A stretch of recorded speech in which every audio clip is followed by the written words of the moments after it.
What's going on, guys? Mr. GMT here.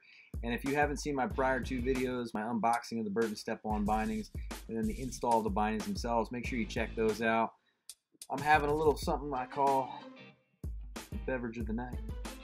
Snow Beast, a winter ale by the Kincaider Brewing Company.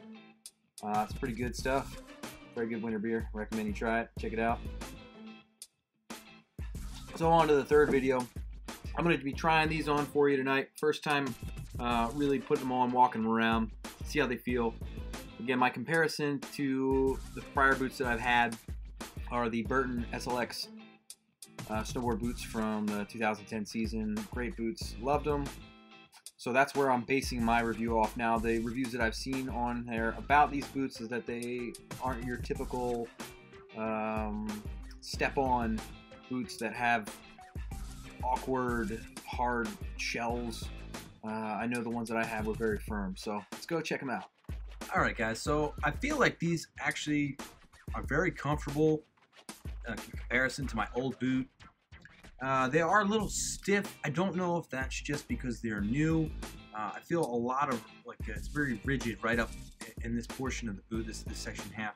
I don't feel like I get a lot of flex down here by the ankle, which you know, you have another boot that they charge $100 extra more for that strap. So I don't know if I really am going to need that out in the mountain or not.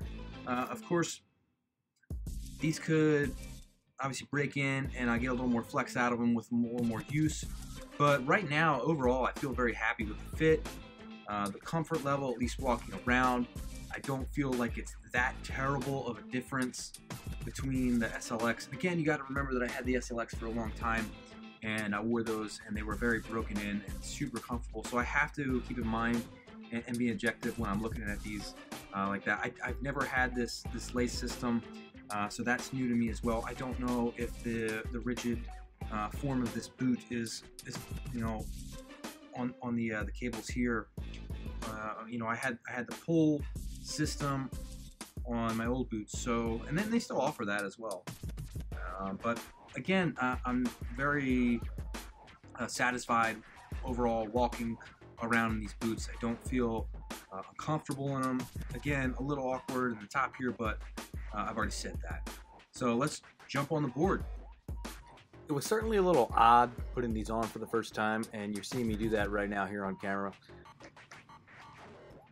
The step in is fairly easy. It's just, you know, your first time you're like, what am I doing here? You know, I got the back locked up and I can drop in the other one.